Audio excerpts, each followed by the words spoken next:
What if I told you the richest people in the room are usually the hardest to spot? No giant logos. No diamond-covered watches screaming for attention. No t-shirts shouting the brand name across the chest. Just a plain navy sweater, a perfectly tailored coat, old leather shoes, and a watch so subtle most people would walk past it without noticing. And that is exactly the point. Because for the ultra-wealthy, real luxury is not about proving you have money. It is about proving you do not need to prove it. Welcome to the psychology of quiet luxury. For most people, luxury means visibility. A designer logo, a famous handbag, a car that turns heads, a watch people recognize from across the room. But inside the world of old money, billionaires, family offices, private clubs, and inherited wealth, the rules are completely different.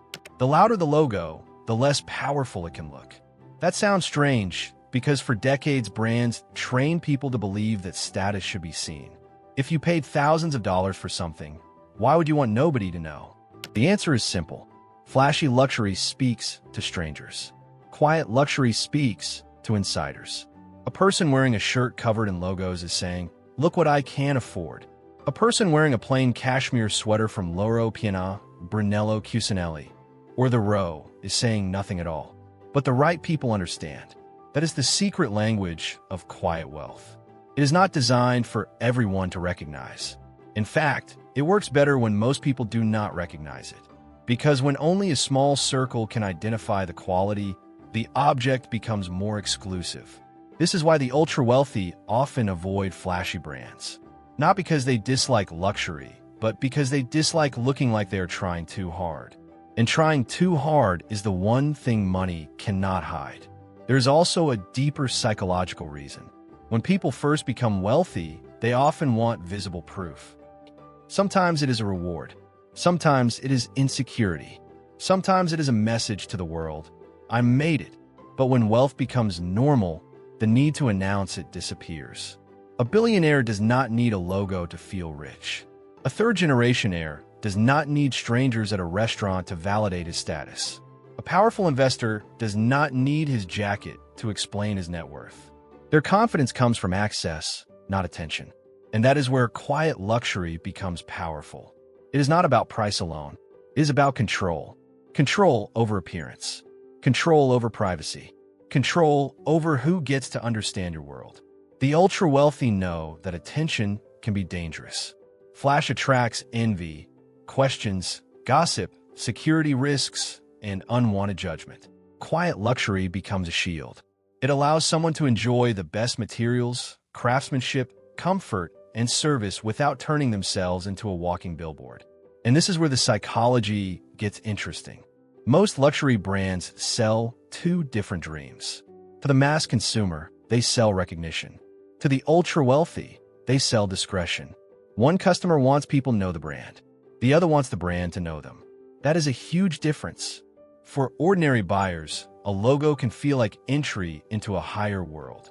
For the ultra-rich, a visible logo can feel like standing in the line outside. True luxury is not the bag everyone can identify. It is the appointment-only room behind the store, the private fitting, the limited fabric, the custom order, the item with no visible branding at all. And this is why quiet luxury is not really a trend. It is a code. Look at old money style. Navy blazers, soft cashmere, neutral colors, handmade shoes, perfect tailoring, nothing screaming, everything whispering. It looks simple, but it is not cheap.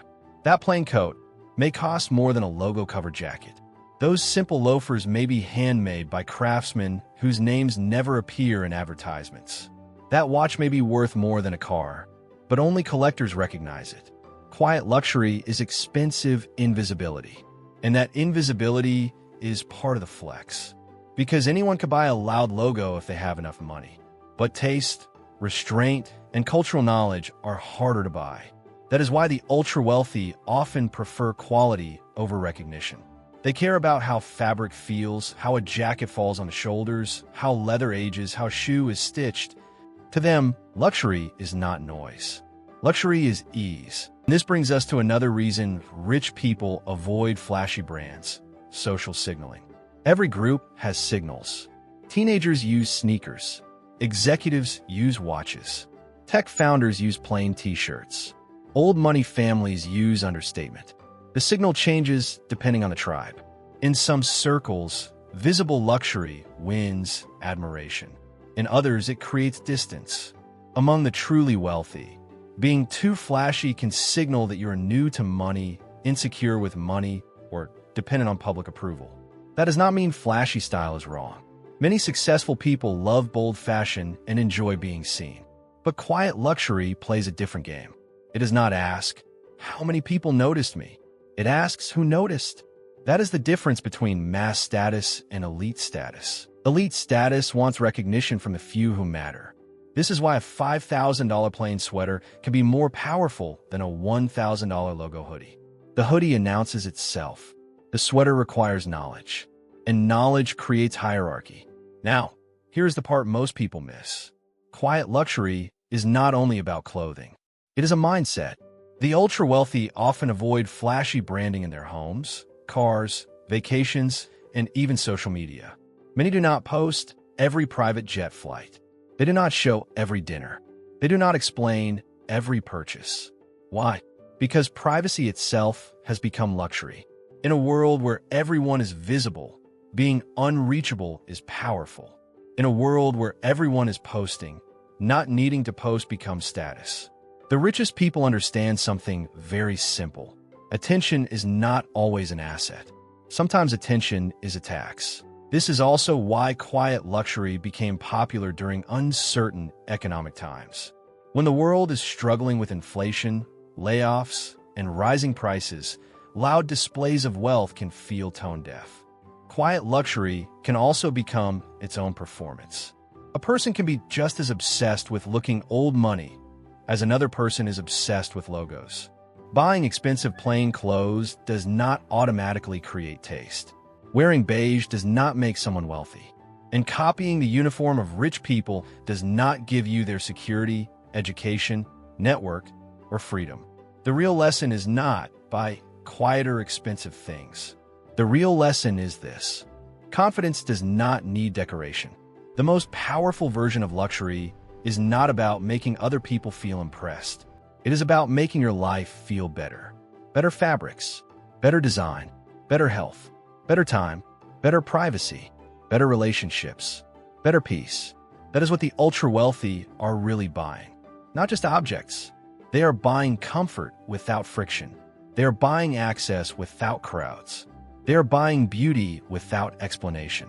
And most importantly, they are buying the freedom to not care what strangers think.